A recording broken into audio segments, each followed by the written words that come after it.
आज की इस क्लास में हम टैली करने जा रहे हैं। टैली स्टार्ट करने से पहले टैली के बारे में कुछ जानकारी ले लेते हैं।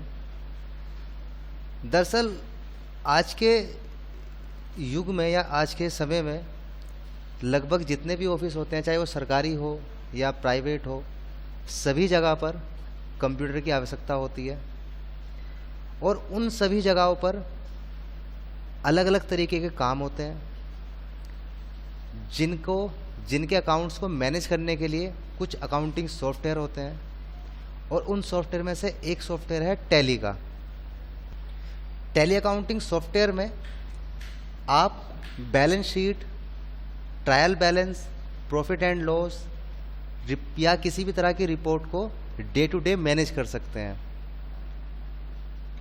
यदि हम टैली सॉफ्टवेयर के निर्माण की बात करें तो टैली सॉफ्टवेयर को 1986 में लॉन्च किया गया था और इनके जो निर्माता थे वो श्याम सुंदर गोयनेका और उनके बेटे भारत गोयनेका थे। अगर टैली सॉफ्टवेयर की बात करें तो टैली सॉफ्टवेयर का पहला नाम पेट्रोनिक्स था, लेकिन बाद में इसका नाम बदलकर टैली रख दिया गया था। तो टैली सॉफ्टवेयर आप डाउनलोड करने के लिए टैली की ऑफिशियल साइट पे जा सकते हैं। आपको क्रोम ओपन करके यहाँ पे केवल टैली 9 ERP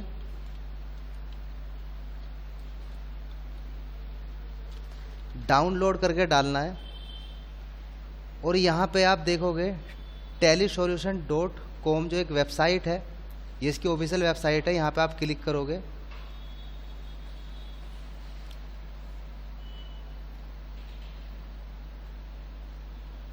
क्लिक करने के बाद यहाँ पे डाउनलोड के लिए पूछ रहा है, आप डाउनलोड कर सकते हो या फिर यहाँ पे इंस्टॉल कर सकते हो।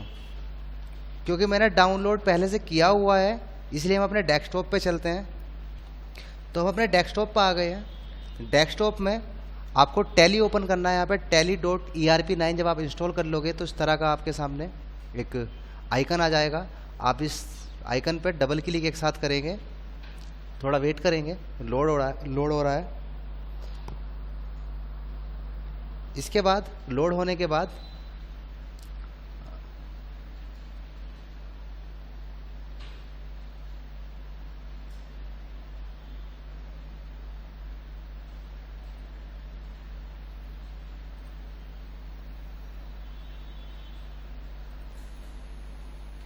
आपकी स्क्रीन के ऊपर इस तरह से दिखाई देगा। इसको यहाँ से बड़ा कर लेते हैं, मैक्सिमाइज कर लेते हैं। मैक्सिमाइज करने के लिए ये कह रहा है कि अगर आपके पास लाइसेंस है तो यहाँ पे एक्टिवेट योर लाइसेंस, यानी आप इसे परचेज कर सकते हैं। क्योंकि ये एजुकेशनल वर्जन है तो हम यहाँ पे क्या करेंगे, वर्क इन एजुकेशनल मोड पे क्लिक करेंगे। अगर आप इसको लाइसेंस एक्टिवेट करते हो और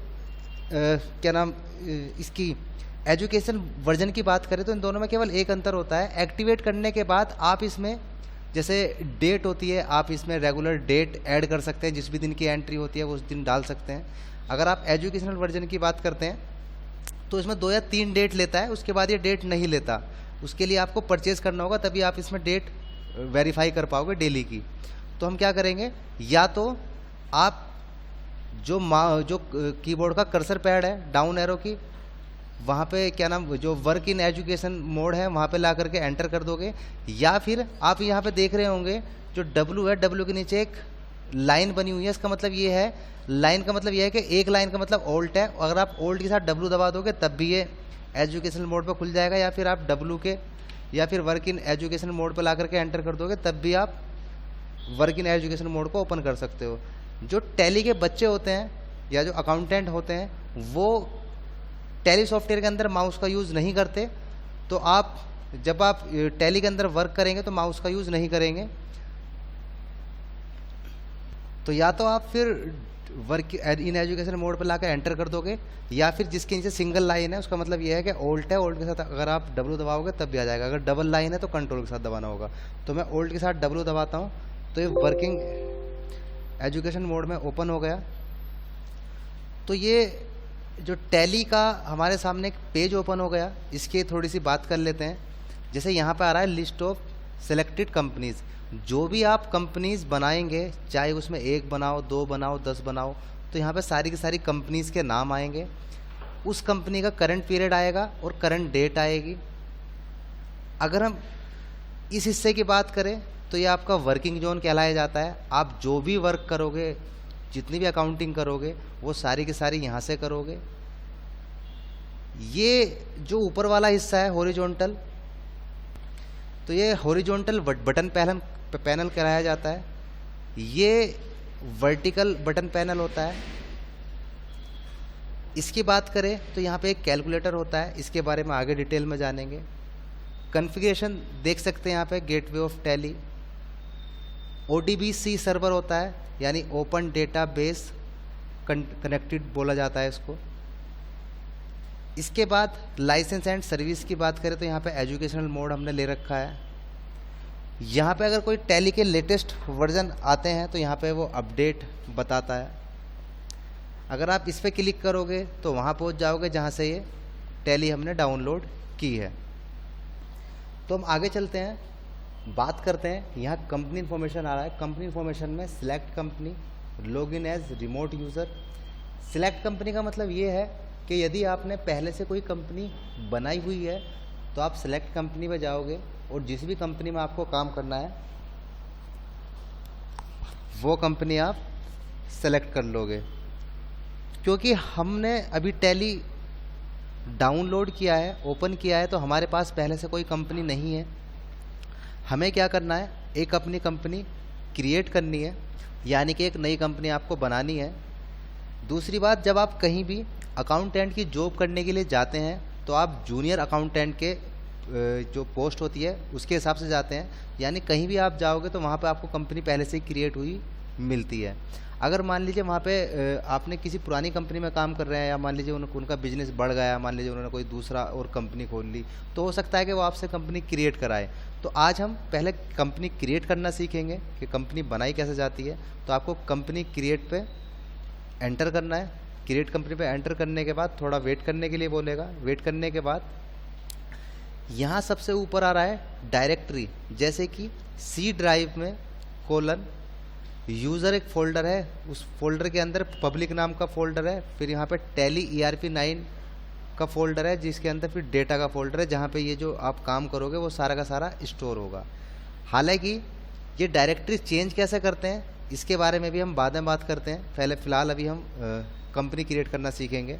सबसे पहले आपसे पूछता है कंपनी का नाम, तो आप यहाँ पे जो भी आप कंपनी लेना चाहो वो कंपनी आप ले सकते हैं। जैसे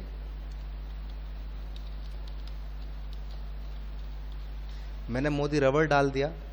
इसके बाद एक एंटर करोगे तो यहाँ पूछता है मेलिंग नेम। मेलिंग नेम का मतलब होता है जो चिट्ठी पत्री के नाम होते हैं उनको मेलिंग नेम कहा जाता है। आमतौर पे जो आप अपनी कंपनी का नाम रखते हैं या दुकान का नाम रखते हैं, किसी भी तरह का जो काम है आपका हो सकता है, तो आमतौर पे वही मेलिंग नेम होता है। इसके बाद एड्रेस, जहाँ पे आपकी कंपनी है वो एड्रेस आप डाल दोगे। एक बार एंटर करोगे तो यहाँ पे और एड्रेस के लिए पूछेगा। आगे करोगे तो आपकी जो कंट्री है आप यहाँ से वो अपनी अपनी कंट्री सेलेक्ट कर लोगे। जैसे आपकी इंडिया है तो इंडिया सेलेक्ट कर लोगे। स्टेट है आपका, जो भी आपका स्टेट है वो आप स्टेट सेलेक्ट कर लोगे। आपके एरिया का पिन कोड पूछता है, जो आपके एरिया का पिन कोड है आप वो डाल दोगे। एक फ़ोन नंबर पूछेगा, आप यहाँ पे फ़ोन नंबर जो है आपका फ़ोन नंबर डाल दो कंपनी का।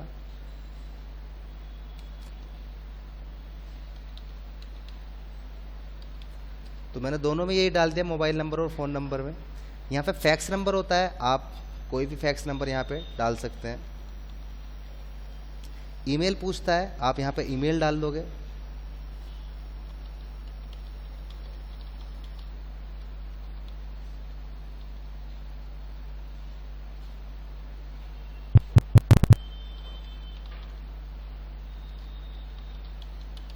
हमने ईमेल आईडी डाल दी। आपसे अगर आपकी कंपनी कोई वेबसाइट है तो यहाँ वेबसाइट के लिए पूछेगा, आप यहाँ वेबसाइट डाल देंगे। हमने यहाँ वेबसाइट का नाम डाल दिया, एंटर करोगे। ये बहुत इंपॉर्टेंट है। एक होता है financial year beginning from. Financial year जैसे आप 1 जनवरी को नया साल बनाते हैं, वैसे ही जो व्यापारी लोग होते हैं वो 1 अप्रैल से अपना जो बिजनेस होता है वो स्टार्ट करते हैं, यानी उनके लिए 1 अप्रैल पहला साल होता है, नया साल होता है। तो यहाँ से आमतौर पे 1/4 होता है, तो 1/4 आप जो भी ईयर है वो डाल लोगे। एक होता है बुक्स बिगिनिंग फ्रॉम, ऐसा हो सकता है कि मान लीजिए 1/4 से तो आपका कारोबारी जो साल है वो स्टार्ट हुआ, लेकिन आपने जो है अगस्त में या सितंबर में जाकर अपना जो है बुक बिगिनिंग यानी बिजनेस जो है शुरुआत किया, यानी आपने जो दुकानदारी है लेन देन वो शुरुआत किया, तो बुक बिगिनिंग फ्रॉम में वही डालते हैं। आमतौर पे जो आपका कारोबारी साल जो स्टार्ट होता है जब से ही आप अपना बिजनेस शुरू कर मतलब जब से अपना लेन देन शुरू कर देते हैं, बिजनेस शुरू कर देते हैं, तो जो ऊपर वाला होता है आमतौर पर वही नीचे वाला होता है। आगे यदि आपको चेंज करना है तो आप चेंज कर सकते हैं नीचे वाले हिस्से में। इसके बाद होता है टैली वोल्ट पासवर्ड, आप यहाँ पे अपना पासवर्ड डाल सकते हैं, हालांकि पासवर्ड के लिए हम अलग से एक क्लास में बात करते हैं, इसे ऐसे ही रहने देते हैं। यूज़ सिक्योरिटी कंट्रोल अगर लगाना है तो आप लगा सकते हैं। इसके बाद बेस करेंसी सिंबल, जैसे हमारा रुपीज़ है तो ये रुपीज़ वाला सिंबल होता है। फॉर्मल नेम INR होता है, इंडियन रुपीज़ होता है, ये भी सेम ऐसे ही रहने देंगे। एक कह रहा है सफिक्स सिंबल टू अमाउंट, अगर आपको जो सिंबल से पहले अमाउंट हम लिखते हैं अगर वो अमाउंट आपको बाद में लिखना है तो यस कर दोगे, नहीं तो नो रहने दोगे। तो आमतौर पे जो हमारा अमाउंट होता है वो पहले लिखा जाता है, सॉरी जो हमारा सिंबल होता है वो पहले आता है, अमाउंट बाद में आता है, तो हम इसे नो ही रहने देंगे। अगर आपको सिंबल को बाद में लिखना है और अमाउंट को पहले लिखना है तो उसे आप यस कर दोगे, वरना नो ही रहने दोगे। तो हमारा जो सिंबल है वो पहले ही आएगा, तो इसे नो ही रहने देते हैं। इसके बाद है add space between amount and symbol, अगर आपको अमाउंट और सिंबल के बीच में स्पेस रखना है तो इसे यस रहने देंगे, अगर नहीं रखना तो इसे नो रहने देंगे। तो दोनों के बीच में स्पेस होता है तो यस रखे रहने देंगे। एक कह रहा है सो अमाउंट इन मिलियंस, अगर आपको अपना अमाउंट मिलियंस बिलियंस में देखना है तो यस कर देंगे, नहीं तो नो रहने देंगे। तो हम तो यहाँ पे हमारी जो करेंसी होती है वो रुपीज़ में होती है, तो हमें मिलियंस में नहीं देखना तो उसको नो रहने दे देते हैं। ये कह रहा है नंबर ऑफ डेसिमल प्लेस, ये कह रहा है डेसिमल का मतलब होता है दशमलव, जो दशमलव के स्थान होते हैं वो आप कितना रखना चाहोगे। तो आमतौर पे 2 ही होते हैं, जैसे आप 100 लिखते हैं तो वहाँ पे एक दशमलव यानी एक पॉइंट लगकर 2 जीरो हो जाते हैं, तो उसको दशमलव बोलते हैं। तो 2 ही होते हैं। यहाँ पे पैसे ही रहने देते हैं, जो डेसिमल के बाद में लगते हैं तो पैसे ही होते हैं। अमाउंट इन वर्ड्स जो होते हैं 2 ही होते हैं, जो जीरो होती है हमारी, तो इसको भी 2 ही रहने देंगे। इसके बाद आप एंटर करोगे, ये पूछेगा एक्सेप्ट करने के लिए, अगर आपने ये जो आपने डिटेल भरी है यदि ये सही है तो आप इसे यस कर दोगे, अगर आपकी ये डिटेल सही नहीं है तो इसको नो कर दोगे। जैसे मान लीजिए हमें जो है हमने नो कर दिया तो ये क्या करेगा, ये पहले से ही ऊपर वाले ऑप्शन पे ले आएगा। तो मान लीजिए मुझे मोदी रबड़ की जगह यहाँ पे सबसे पीछे लिमिटेड और लिखना था, ये हम भूल गए थे, दोबारा से हम वापस चलते हैं। तो यस करने के लिए पूछेगा, अगर आप वाई दबा दोगे तब भी यस कर लेगा, अगर आप एंटर दबा दोगे तब भी यस कर लेगा। तो हमने एंटर दबाया, थोड़ा वेट करेंगे।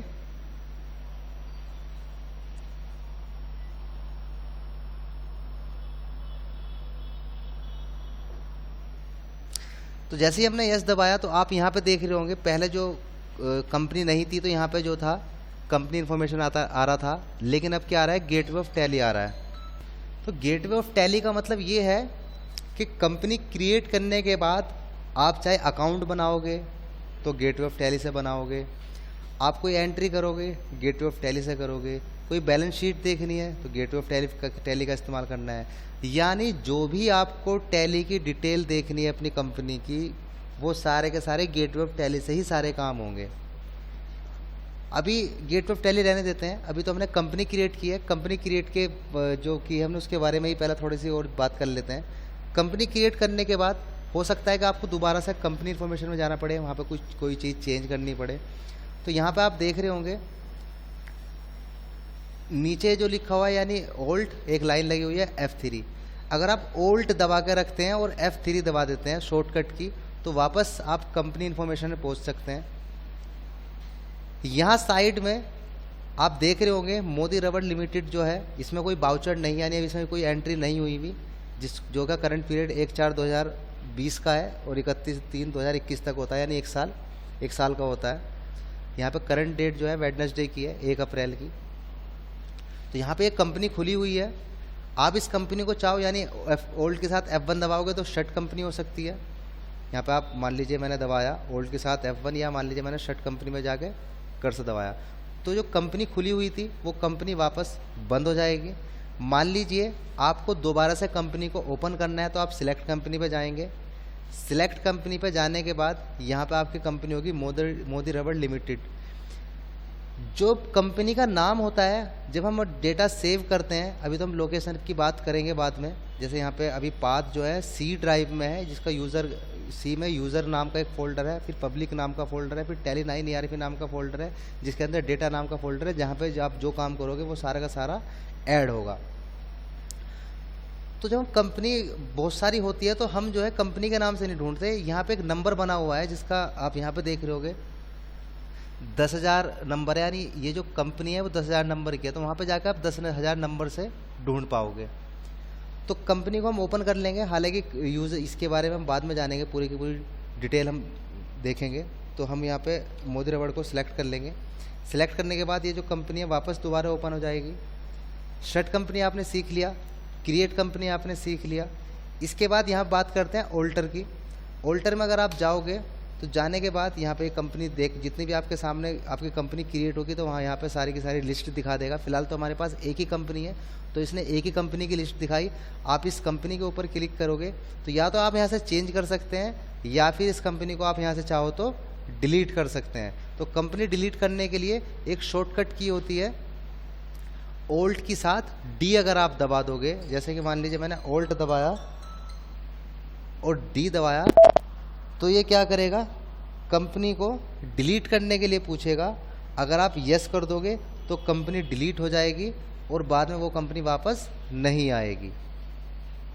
तो हम इसे डिलीट नहीं करते, नो ही रहने देते हैं। इसके बाद ऊपर भी कुछ ऑप्शन दिए हुए हैं, जैसे आप यहाँ से प्रिंट का ऑप्शन है, यहाँ पे कोई एक्सपोर्ट कर सकते हैं, कोई ईमेल कर सकते हैं, अपलोड कर सकते हैं। आप टैली के लिए कुछ खरीद सकते हैं, कोई अगर जैसे मान लो डेट वगैरह आपको फीड करनी है तो यहाँ पर शॉप कर सकते हैं, यहाँ से लैंग्वेज चेंज कर सकते हैं, कीबोर्ड में जा सकते हैं। जो ये अनहाइड हो रहे हैं, यानी ये जो है जब आप परचेज़ कर लोगे तभी ये ओपन हो पाएंगे। इसके अलावा ईमेल के बारे में और प्रिंट के बारे में तो हम आगे जानेंगे। कंट्रोल सेंटर पे जा सकते हैं, यहाँ पे सपोर्ट ले सकते हैं सेंटर की, या यहाँ पे हेल्प ले सकते हैं। तो आज की इस क्लास में इतना ही रहने देते हैं। आज आप टैली में कंपनी क्रिएट करेंगे, उसमें चेंज करेंगे, उसको डिलीट करके देखेंगे। जब आपका पहला पार्ट यानी कि कंपनी क्रिएट वाला कंप्लीट हो जाएगा, उसके बाद हम सेकंड क्लास में एंट्री स्टार्ट करेंगे। तो आज इतना ही रहने देते हैं।